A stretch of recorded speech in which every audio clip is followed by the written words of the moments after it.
Who would have thought adding a little egg to ice cream would change the world of desserts forever? If you're itching for some frozen custard, these are the places you need to try. In the early 20th century, the three Kohr brothers, Archie, Claire, and Elton, made history by creating a new kind of dessert. The story begins with them going from house to house selling ice cream and milk out of a horse-drawn carriage. The boys were ready to level up their operation with an ice cream maker called the Meisenhalter ice cream freezer. Before hitting the boardwalk, they tried their machine out at local spots, and a bit of tinkering transformed the device into a softy-making empire. The Kohrs just needed some sun, surf, and the salty Atlantic air of the boardwalk.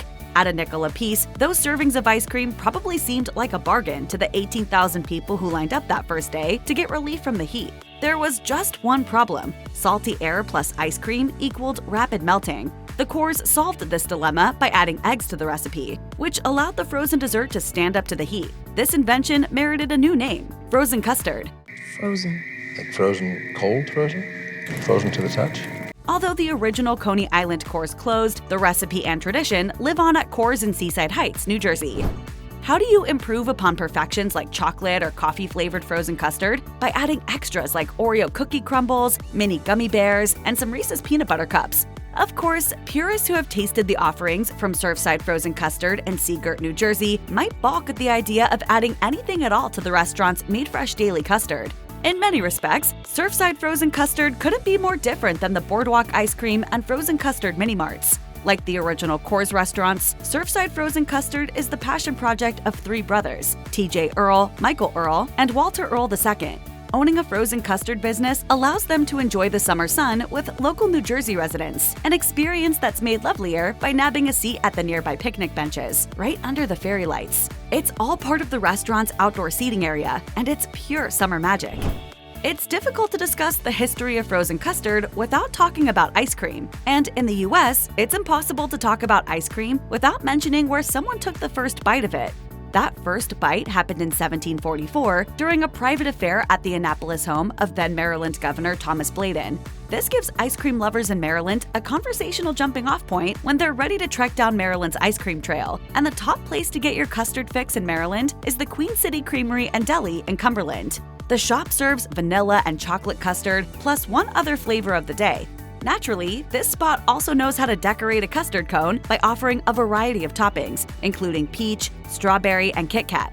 The dessert has become so popular that you can now find tubs of it in the frozen food aisle of local grocery stores. Queen City Creamery and Deli is also the place to go if you'd like something savory with that sweet. Shop visitors can order a sandwich and a gourmet cup of Java before digging into their favorite frozen dessert.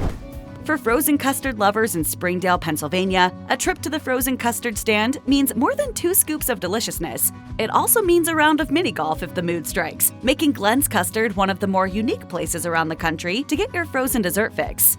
Glen's began just a few years after the end of World War II, and it's easy to imagine how refreshing its frozen custard must have been to Springdale residents after the austere war years. As of this video, this hand-me-down family business is on iteration number 4, with Glen number 3 and his son Eli at the helm. Classic favorites include vanilla and chocolate, but Glen's also offers a specialty menu filled with flavors like red velvet cupcake, pistachio, rockin' cotton candy, and more. You can also purchase made-to-order frozen custard cakes at this beloved establishment. And for those who just need one more bite of custard for the road, the restaurant makes tubs of frozen custard to go. It's easy to see why Glen's is regularly named one of the best places to have frozen custard in Pittsburgh, Pennsylvania. Like the Kohrs before them, Tish and Tom LaScola of LaScola's Italian Ice and Custard in Highland Park, Pennsylvania, began by selling at fairs before moving their business to a more permanent location. Granted, they were on the road a lot longer than the Kohrs, 14 years to be exact, but the wait for them to find a permanent place was worth it. Now, LaScola's is one of Highland Park's best-known dessert places in the city. It brings a little something extra to the frozen custard market by throwing Italian ice into the mix. The combination of Italian ice and its famous frozen custard forms the restaurant's signature dish, the iceberg. Venturing out to LaScola's, the happy feelings start even before the sugar high sets in.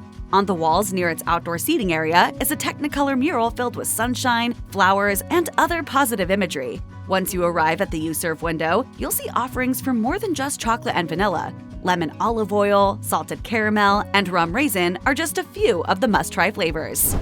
Although the custard craze started in New York's Coney Island in the early 1900s, Wisconsin usurped the Big Apple's place to become the unofficial custard capital of the world by the 1930s. This largely had to do with the combination of three separate but important factors. First, a lot of dairy cows live in Wisconsin. Second, since Prohibition put the kibosh on adult beverages, the brewers of the Midwest turned to frozen custard to make up for their shortfalls.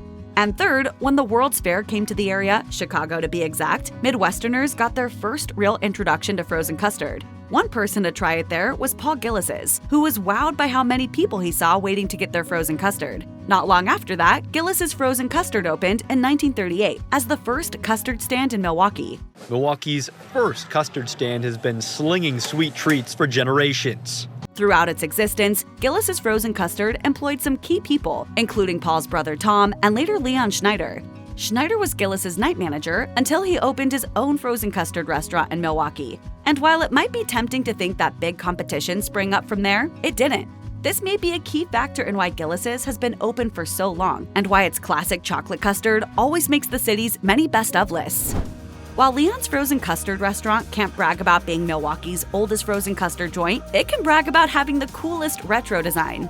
The neon lights and rounded corners on the roof fit the Googie-style diner architecture that became popular in the 1950s. It's those bright lights that beckon hungry travelers off the road and into frozen custard heaven. Given that the biggest serving stands 5 scoops tall, the capacity for joy looms large here. And while it might not be Milwaukee's oldest frozen custard restaurant, Leon's is the second oldest and a longtime city favorite. When it began in 1942, the establishment only offered vanilla frozen custard, but by the 1960s, other flavors hit the menu. The building's current Googie-style design happened between those two occasions, making it modern for the 1950s but retro today. Its founder was Gilles' former night manager, Leon Schneider. Currently, Leon's son Ron owns and operates the business, and while making delicious frozen custard means a great deal to him, he says the most fun comes from watching the kids staring through the window in wonder as the magic of the frozen dessert comes alive right before their eyes.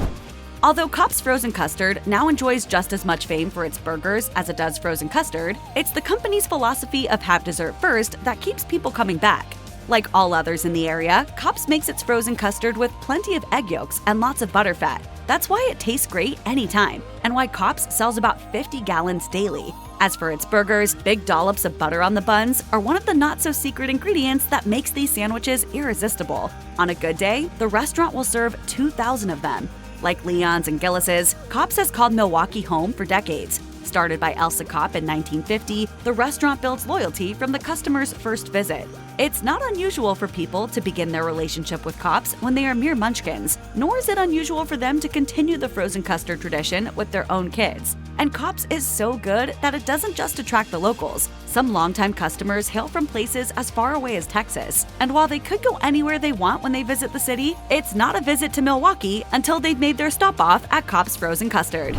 When Marty and Denny Moore created Scooter's Frozen Custard in 2003, they wanted to honor the frozen desserts roots in Chicago. One way they do this is by getting their custard makings from the same dairy that brought the recipe to Chicago's World Fair in 1933. And like the World's Fair before it, Scooter's runs a seasonal operation.